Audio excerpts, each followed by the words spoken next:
एक लड़का है जिसका जिसका जो चाइना में रहता है, उसने अपनी किताब में लिखा, मैंने परमेश्वर से एक दिन कहा मुझे यहेजकेल की किताब समझ में नहीं आती, और परमेश्वर ने उस रात उसके घर में एक स्वर्गदूत भेजा जो 7 घंटे उसके साथ रहा और पूरी यहेजकेल की पुस्तक उसे समझा के गया। यू डोंट नो परमेश्वर क्या नहीं कर सकता। ये आजकल कुछ लोग निकले हैं, बॉडीगार्ड्स के साथ आगे आगे जाते हैं, कोई जरूरत भी नहीं है। कुछ सच्ची कहता हूं, कोई हमला, तू है कौन तुझ पे हमला करेगा मुझे बता। बस 4 बाड़े के टट्टू लेंगे, पैसे पे करेंगे उनको, आगे आगे चलेंगे, वीडियो बनाएंगे और डाल देंगे। याद रखो, एक क्रिश्चियन स्वर्ग से बहुत ज्यादा हाईली सिक्योरिटी में वॉक करता है।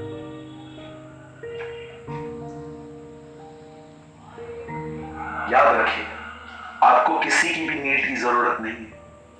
यू डोंट नीड, आपको जरूरत ही नहीं। शो ऑफ करना है, लोगों को दिखाना है तो बात अलग हो जाती है। 2-2 हजार रुपए में लोगों को दो और खड़ा कर दो, वो आगे आगे चलेंगे। आजकल तो नया शॉटगन लेके आते, आगे आगे चलता है। मतलब एक होते हैं बेवकूफ, एक होते हैं अव्वल नंबर के बेवकूफ, देखे होंगे आप। ब्यूटीफुल कैंडिडेट्स, क्यों कोई आपको कुछ करेगा? आप खुदा के साथ चलो ना, कुछ नहीं होगा आपको। मैं 18 साल से प्रभु में, कोई बात भी बात का नहीं करता, क्यों कुछ करेगा? मैं उसका काम कर रहा हूं, वो मेरे को नहीं देखेगा। इब्रानियों के 2 अध्याय में लिखा है, क्या वो आत्माएं नहीं है जो उद्धार पाने वालों की सहायता के लिए भेजी जाती? परमेश्वर का वचन कहता है, अगर आप एक सच्चे मसीह हो, परमेश्वर आपको हाईली सिक्योरिटी में वॉक करवाता है। आपको किसी से डरने की कोई जरूरत नहीं है। बाइबल ये नहीं कहती कि तुम्हारे खिलाफ हथियार नहीं बनेंगे, पर बाइबल कहती है कोई हथियार तुम्हारे खिलाफ जो है वो सफल नहीं होगा। पौलुस को सांप ने जरूर काटा, लेकिन पौलुस को सांप मार नहीं पाया। मैं आप से हर एक को कहना चाहता हूं, 0% डर रखो, 0%। सिर्फ अपने इंटेंशंस क्लियर करो। बाइबल कहती है झूठी बड़ाई के लिए कुछ ना करो, परंतु परमेश्वर के सामने सच्चे बने रहो। आप जानते हो, जब प्रभु देखते हैं कि ये कुछ ऐसा काम है जिसमें मुझे महिमा नहीं मिल रही, सिर्फ ये अपने आप को उठा रहा है, परमेश्वर ऐसे कामों को बिगाड़ने के लिए आ जाता है। अब आइए मैं आपको दिखाता हूं परमेश्वर यहां क्या कर रहा था। देखिए, बाइबल कहती है इज़राइल का एक शत्रु था जिसका नाम था गुलायत। बाइबल कहती है ये वह समय था जब सब लोगों ने हार मान ली, लेकिन बाइबल कहती है दाऊद ने कहा मैं उसके पास जाऊंगा और मैं उससे मारूंगा। और खुदा का पाक का नाम कहता है जब दाऊद उसके सामने जाता है, तब दाऊद ने उसे एक बात कही कि तू जो हथियारों के साथ आया है, परंतु मैं अपने परमेश्वर के साथ, परमेश्वर के नाम से आया हूं। दाऊद ने एक पत्थर निकाला, दाऊद ने गोफन घुमाया, दाऊद ने उसे मारा, और बिलीव मी, दाऊद ने उसकी गर्दन काट के वो यरूशलेम ले गया। अब मैं आपसे कुछ पूछना चाहता हूं, मुझे बताइए, इतना बड़ा युद्ध जो इजराइली नहीं जीत पाए, जो शाऊल नहीं जीत पाया, वो 17 साल का एक लड़का कैसे जीता? संडे स्कूल के लोगों को जाके सिखाओ, दाऊद ने गोलियत को घुमा घुमा के मारा। बिल्कुल वो लोग बिलीव करेंगे, मैं नहीं करने वाला, क्योंकि वो बच्चे हैं। आप बच्चों को टीच कर सकते हो कि अंकल दाऊद ने जालिम गोलायत को मारा, पर जब आप बड़े होते हो, जब आप मसीह में मैच्योर होते हो, आप जानते हो ये काम दाऊद का नहीं है, ये दाऊद का काम नहीं है। दाऊद के युद्ध में कोई शामिल था। आप मुझे बताइए, उस काम को बिगाड़ने के लिए खुदा उतरा, लेकिन इस युद्ध में प्रभु क्यों शामिल हुआ? जस्ट वन थिंग, क्योंकि दाऊद ने लड़ने से पहले ये कहा आज मैं इसे मारूंगा, तब समस्त पृथ्वी जान लेगी कि इज़राइल में परमेश्वर है। जब परमेश्वर ने देखा एक व्यक्ति मेरे लिए लड़ रहा है, मेरे नाम के लिए लड़ रहा है, ओ पता है दाऊद की जान क्यों जली थी आखिर? दाऊद को सब क्यों लगा था कि नहीं, मुझे इस लड़ाई में जाना चाहिए? पता है क्यों? क्योंकि इस लड़ाई में परमेश्वर की बुराई हुई थी। लिखा है वो गोलियत परमेश्वर के नाम की निंदा कर रहा था। और क्या कहती है बाइबल? जब यीशु ने प्रार्थना करना सिखाया तो क्या कहा? जब तुम प्रार्थना करो तो पहली प्रार्थना यह करो, ऐ बाप तेरा नाम पाक ठहरे, तेरा नाम पवित्र माना जाए। आई डोंट नो आप इसमें कितने लोग हैं यहां पर जिन्होंने प्रभु की प्रार्थना को ध्यान से पढ़ा है। आप जानते हो प्रभु की प्रार्थना में 3 प्रार्थनाएं आपकी हैं, 3 प्रार्थनाएं परमेश्वर की।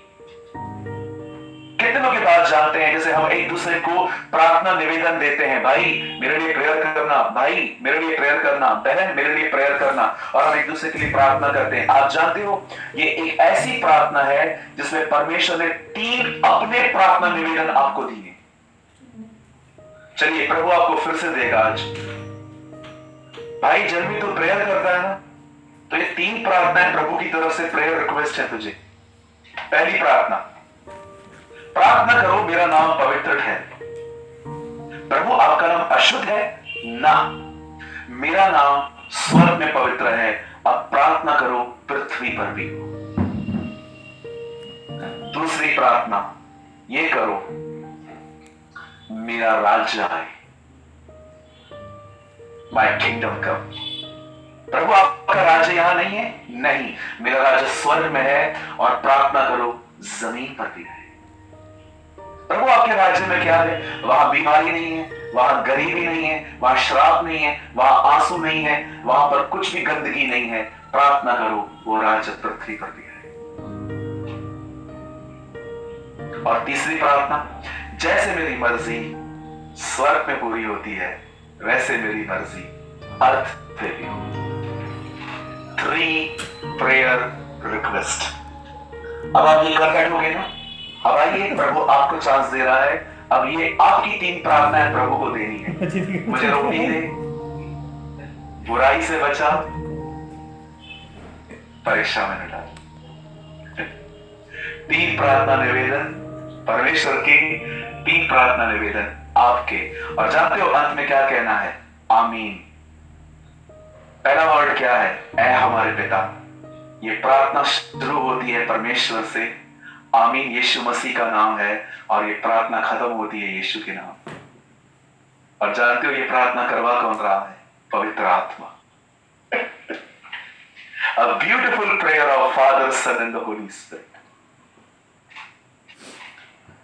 मैंने देखा है लोग ऐसे रटते हैं, ऐ हमारे पिता तू जो स्वर्ग में है। 1000 बार ये प्रार्थनाएं करने से बेहतर है एक बार समझो वो क्या कह रहा है।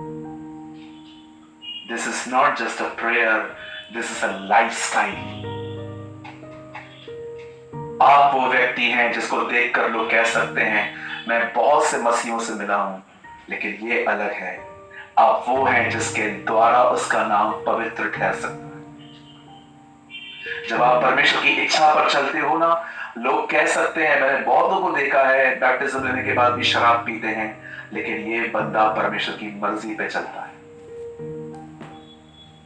हो सकता है कोई आपके घर पे आए और आपकी मैनेजमेंट को देख सके। जानते हो जब मसीह मुसाफिर घूमते एक पैलेस की तरफ जाता है, तब पैलेस में घुसते ही वो एक औरत से मिलता है, और परमेश्वर कहता है तुझे पता है इस औरत का नाम क्या है? और वो कहता है इसका नाम क्या है? प्रभु कहता है इसका नाम विस्डम है, इसका नाम बुद्धि है। और जब मसीह मुसाफिर उस घर को देख रहा था, इतना ऑसम घर बना हुआ था, क्योंकि वहां पर एक सिस्टर थी जिसका नाम था विस्डम। जिस घर में बुद्धि होती है ना, उस घर में परमेश्वर का राज्य होता है, क्योंकि वो बहन अपने घर के अंदर ऐसा माहौल बना के रखती है कि कोई भी आके ये महसूस कर सकता है कि इनके घर पर परमेश्वर का राज्य है। मेरे भाइयों मेरी बहनों, जानते हो परमेश्वर दाऊद के युद्ध में क्यों शामिल हुआ? क्योंकि ये युद्ध परमेश्वर के लिए लड़ा गया था। दाऊद ने लड़ने से पहले ये नहीं कहा था कि आज मैं तुझे मारूंगा और सब जान जाएंगे कि 17 साल के लोग भी बड़े ताकतवर होते। दाऊद ने यह भी नहीं कहा था आज मैं तुझे मारूंगा तब सारी दुनिया जान लेगी कि मुझे आज भी तलवार चलाना आता है। दाऊद ने ऐसा कुछ भी नहीं कहा। दाऊद ने एक ही बात कही, आज मैं तुझे मारूंगा तब समस्त पृथ्वी जान लेगी कि इज़राइल में एक परमेश्वर है। जब परमेश्वर ने देखा ना ये बंदा मेरे लिए लड़ने के लिए जा रहा है, जो परमेश्वर बेबीलोन के काम को बिगाड़ने के लिए उतरा था वही दाऊद के युद्ध में शामिल हुआ और इस कारण दाऊद ने जय पाई। अब आइए मैं आपके इंटेंशंस के लिए कुछ बात करना चाहता हूं। पहला कुरिन्थियों उसके 15वें अध्याय में एक बात लिखी है, बाइबल मत खोलिए, सुन लीजिए। पवित्र शास्त्र के अनुसार यीशु मसीह हमारे अपराधों के लिए मारे गए, गाड़े गए और तीसरे दिन जी उठे। यीशु मसीह हमारे लिए मारे गए, गाड़े गए और जी उठे। मैं जानता हूं आप सभी इस बात पर विश्वास करते हैं, पर क्या आप जानते हैं 2 कुरिन्थियों 5 अध्याय में पौलुस क्या कहता है? यीशु इसलिए मरा ताकि तुम उसके लिए जियो। परमेश्वर अपने पुत्र को इस पृथ्वी पर जब भेजता है तो वो सिर्फ इसलिए नहीं भेजता कि वो आपके गुनाहों के लिए मरे, पर वो इसीलिए भेजता है ताकि आप उसके लिए जिए। मेरे भाइयों, मेरी बहनों, मैं आप में से हर एक को कहना चाहता हूं, अपने इंटेंशंस में पवित्र आत्मा को काम करने दो। आज इस सभा को खत्म होने के बाद परमेश्वर से प्रार्थना करो कि पवित्र आत्मा, मैं कई बार अपने आप को लोगों के बीच में आत्मिक दिखाता हूं। कभी कभी आपने देखा है हमारे घर पे हमारी आवाजें कितनी बड़ी होती हैं, लेकिन जैसे हम चर्च में जाते हैं हम गूंगे से हो जाते हैं, क्योंकि हमें अपनी रेपुटेशन से इतना प्यार है, हम लोगों को इतना दिखाने की कोशिश करते हैं। कभी आपने खुदा से ये कहा है, खुदा मैं बहुत डिफरेंट हूं, मैं घर पे बहुत चिल्ला के बात करता हूं, मैं घर पे चिल्लाती हूं, लेकिन प्रभु जब मैं चर्च जाता हूं मैं शांत हो जाता हूं, क्योंकि मुझे कोई परवाह नहीं है घर में मेरी गवाही कैसी है, पर मैं नहीं चाहता मेरी कलीसिया के लोग मुझे इस तरह देखें। प्रभु मुझे ठीक कर, मुझे ठीक कर प्रभु। परमेश्वर का वचन गांठ गांठ गूदे गूदे, और बाइबल कहती है वो भावनाओं को जांचता है। He know your intentions। किसी से इसलिए अच्छा न चले क्योंकि आपका उसमें काम फंसा हुआ है, किसके साथ इसलिए चले क्योंकि प्रभु आपके साथ अच्छा चले। अगर आपको ऐसा फील हो रहा है कि हाँ ब्रदर मैं बिल्कुल ऐसा ही हूं जैसा आप कह रहे हो, मैं अपने घर में बहुत ऊंची आवाज में बात करता हूं लेकिन कलीसिया के अंदर मैं कभी चिल्ला के बात नहीं करता, क्योंकि उसका एक कारण ये है क्योंकि मैं नहीं चाहता कलीसिया में मेरी गवाही खराब हो। देख रहे हो एक्शंस और भावनाओं में कितना फर्क है। मुझे एक चीज बात करनी है, जो लोग सेवकाई करते हैं, किसी को फोन पे काउंसलिंग देते हैं, कभी कभी प्रचार भी करते हैं, गीत गाते हैं, चर्च के अंदर काम करते हैं, मुझे एक चीज बताइए, आप जो भी कर रहे हैं क्या ईश्वर है आपको कि आप ये खुदा के लिए कर रहे हैं? Think about this. मुझे आज भी याद है मेंटरशिप में एक बहन थी, कुछ टाइम पहले वो लेफ्ट हो गई। कारण सुनोगे? कारण सुनो, रीजन सुनिए। उसने मेंटरशिप ज्वाइन किया और 3rd डे पे उसने मुझे मैसेज करके कहा, ब्रदर मैं प्रचार करना चाहती हूं। मेरे पास ऑलरेडी 4 वीक्स तक कोई स्लॉट नहीं था।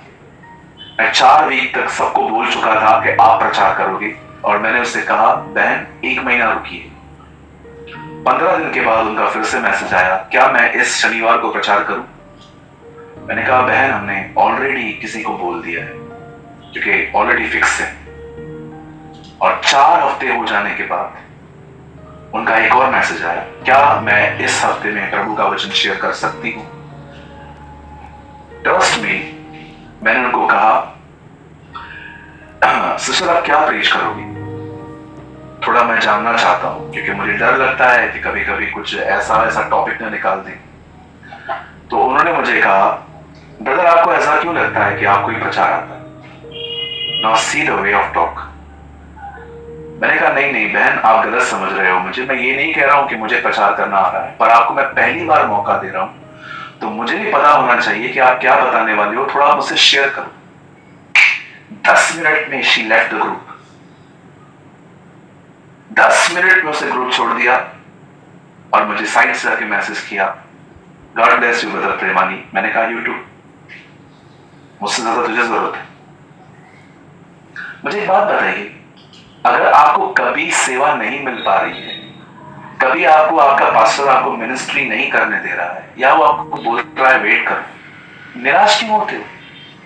प्रभु का काम करना है ना, वो कर रहा है ना, आप करो वो करो, एक ही बात है ना। तकलीफ क्यों हो रही? तकलीफ इसीलिए हो रही है क्योंकि मुझे उस दिन हीरो बनना था, कोई और बन गया। The problem is this, मेरे को उस दिन हीरो बनना था, उस दिन मुझे सबको दिखाना था कि मैं भी कुछ कम नहीं है। ये इंटेंशंस होने के कारण आज प्रचारकों पर अभिषेक नहीं है। There's no anointing। आप याद रखिएगा, हमेशा याद रखिएगा, परमेश्वर हमेशा ऐसे लोगों को उठाता है, हमेशा, जो सेवकाई से भी ज्यादा मात्र उसके साथ रहना पसंद करते हैं।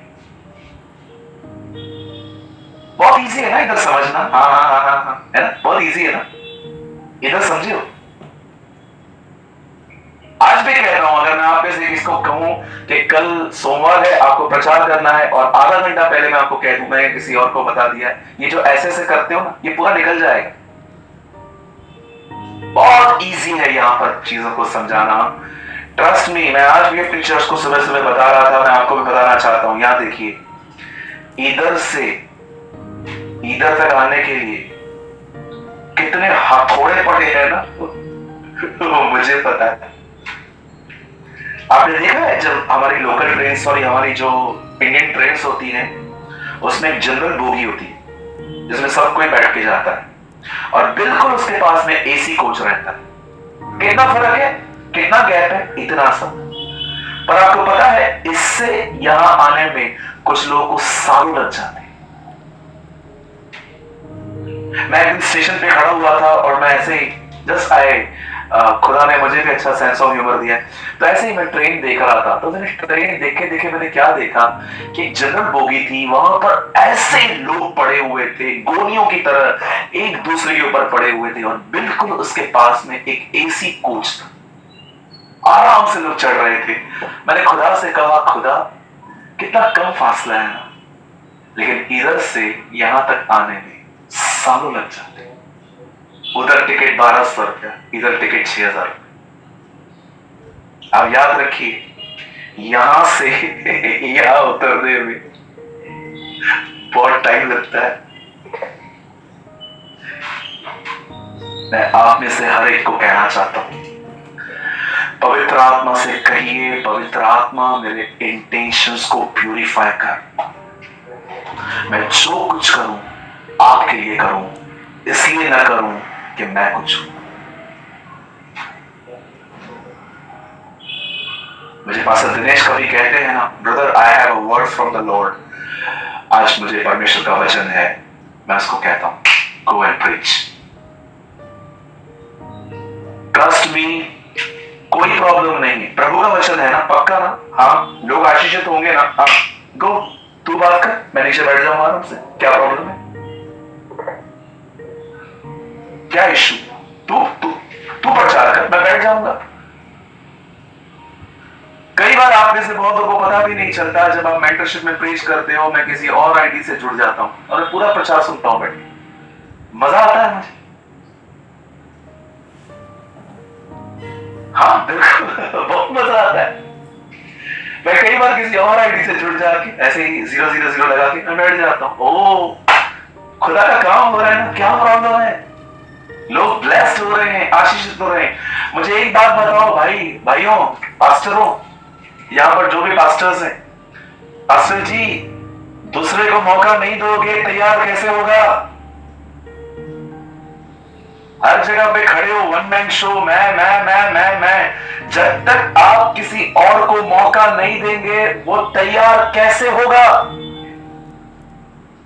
मैं मौका देके वहां से निकल जाता हूं, मुझे पता है अगर मैं सामने बैठूंगा ना सेल्फ कॉन्फिडेंस लो हो जाएगा। अरे पास्टर जी भी सुन रहे हैं, संभल के बोलेंगे, इसलिए मैं आता ही नहीं हूं मीटिंग में कभी कभी, ताकि आप लोग बिंदास काम करो। मैं भी ऐसे ही तैयार हुआ हूं, मैं भी ऐसे ही तैयार करता हूं। मैं आप में से हर एक को कहना चाहता हूं, करेक्ट योर इंटेंशंस। अगर आपको लगता है कि हाँ ब्रदर ये गंदगी मुझ में भी है हीरो बनने की, अपना टैलेंट शो करने की, sir this is church not Indian Idol. ये इंडियन आइडल नहीं है जिधर नाच नाच के रेटिंग्स कमानी है कि जजेस आपको देख के कहेंगे वाह वाह वाह वाह। No, this is the church of the living God. हम यहाँ पर परफॉर्मेंस देख करवाने नहीं आए हैं, हम यहाँ पर उसके नाम को आदर देने आते हैं, हम उसके नाम को महिमा देने आते हैं। हमारी जिज्ञासा है कि यीशु उठाया जाए। कौन है पौलुस, कौन है अपुल्लोस? परमेश्वर ही सब कुछ है। स्वर में कोई गीत नहीं गाता स्वर कितना महान है, सब एक ही गीत गाते हैं, वर्दी इज अ लैम्ब, मेमना योग्य है। जब भी आपको मौका मिले प्रचार का, ग्लोरीफाई जीसस, यीशु मसीह को ऊंचा उठाइए। पतरस ने पेंटिकॉस्ट के दिन क्या प्रचार किया? जीसस। यूहन्ना बपतिस्मादाता ने क्या प्रचार किया? जीसस। पॉल ने क्या प्रचार किया? जीसस। हर वो व्यक्ति, डीएल मूडी कहते हैं, जो पवित्र आत्मा से भरा हुआ है, वो अपने अनुभव नहीं परमेश्वर के वचन का प्रचार करता है। आज जाके देखिए बड़ी बड़ी मिनिस्ट्रियों में जब लोग चंगे होते हैं, यीशु का नाम तक नहीं लेते। पापा जी ने ठीक किया है, प्रॉफिट जी ने ठीक किया है, आपको क्या लगता है खुदा इनको छोड़ेगा? एक वर्ड नहीं बोलते हैं कि यीशु ने ठीक किया। ओ पास्टर जी जब आपने हाथ रखा तब ये हुआ। मैं आपको सच कहता हूं मेरे भाइयों बच्चों, न्याय आ रहा है, जज इज कमिंग। मैं उस दिन एक क्लिप देख रहा था, 15 मिनट के क्लिप में इतना कचरा भर गया मेरे दिमाग में। प्रभु कह रहा था तीन हीलिंग्स हुई 15 मिनट के वीडियो में, 3 हीलिंग्स, और तीनों हीलिंग के में सेम वर्ड थे, प्रॉफिट जी ये बीमार था, बस यहां पर आया और जब आप प्रार्थना कर रहे थे ये चंगा हो गया। Not mention the word of Jesus, यीशु मसीह का नाम तक नहीं था। यहां देखिए 3 चीजें, ब्रदर लुक एट मी, 3 चीजें परमेश्वर कभी आपको करने नहीं देगा। एक, वो कभी आपको बदला देने नहीं लेगा। मैं फिर से कहता हूं अगर आपने नहीं सुना तो, परमेश्वर कभी भी आपको बदला लेने नहीं देगा। ये बात याद रखना, किसी ने आपके साथ कितना भी बुरा क्यों न किया, परमेश्वर कभी आपको उससे बदला लेने नहीं देगा। रोमे की किताब में लिखा है तू बदला न लेना, बदला लेना मेरा काम है। परमेश्वर उससे बदला लेगा।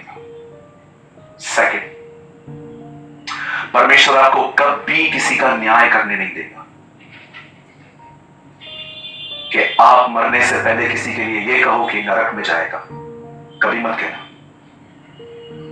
परमेश्वर तुझ जैसे पापी को बचा सकता है तो परमेश्वर उससे भी बचा सकता है। न्याय न करना, न्याय करना मेरा काम है। और तीसरा, परमेश्वर कभी आपको अपनी महिमा चुराने नहीं देगा। ये 3 काम हमेशा याद रखना, परमेश्वर आपको कभी नहीं करने देगा। जब कभी तुम प्रार्थना करो तो यह कहो, राज्य, पराक्रम और महिमा सदा और सदा तेरे ही है। वो कभी आपको बदला लेने नहीं देगा, वो कभी आपको किसी का न्याय नहीं करने देगा कि आप किसी के विषय में टिप्पणी करें कि ये बंदा तो नरक ही जाएगा। नेवर। और तीसरा, अगर आपने कुछ भी करने के बाद ये कहा कि मैंने 40 दिन उपवास किए थे, मैंने बड़ी मेहनत करी थी, मैंने ये किया था, मैंने वो किया था, मैं आपको सच कहता हूं, परमेश्वर आपको कभी अपनी महिमा चुराने नहीं देगा। कैथरीन कुलमैन की एक किताब है, उस किताब में 42 नंबर पेज पे वो लिखती है, When you touch the glory of God, the glory will depart. अगर तुमने उसकी महिमा को छुआ, महिमा तुम्हें छोड़ देगी। आपने देखा 40 साल की सेवकाई में शाऊल के साथ प्रभु मात्र 2 साल रहा, 38 साल तक वो परमेश्वर के बगैर राज्य करता रहा। प्रकाशित वाक्य की पुस्तक में परमेश्वर एक कलीसिया के सुमरना की कलीसिया को लिखता है, मन फिरा कहीं ऐसा ना हो कि मैं आऊं और तेरे दीवार को तुझसे हटा दूं। मैसेज ट्रांसलेशन की कमेंट्री में लिखा गया है, I will come and take away my presence. क्या देखिए, अगर आपने परमेश्वर की महिमा चुराई, आपने कभी भी प्रभु का काम करने के बाद ऐसे ऐसे बातें की जैसे ये बड़े बड़े लोग करते हैं, जानते हो आपके साथ क्या होगा? परमेश्वर की सामर्थ हमेशा रहेगी और परमेश्वर की उपस्थिति चली जाएगी। The power of God will remain, but the presence of God will be left. सामर्थ रहेगी आपके पास, क्योंकि चर्च है ना आपकी, प्रभु उनसे प्यार करता है ना, आपकी वजह से उनको थोड़ी छोड़ेगा, लेकिन आपके साथ कोई हुजूर ही नहीं है।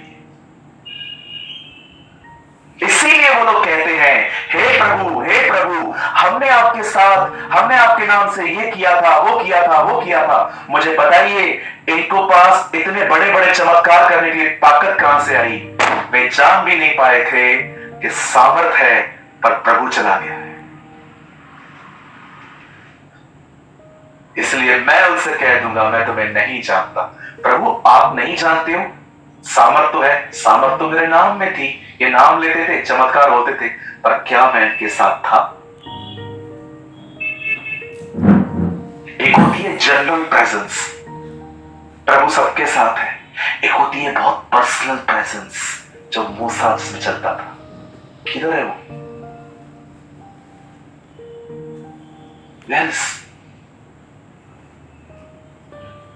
बहुतों को वचन याद आएगा, प्रभु ने कहा है मैं तुम्हें न कभी छोड़ूंगा न कभी त्यागूंगा। एक वचन पकड़ के जिंदगी नहीं जी जाती, 1000 बार बोल चुका हूं।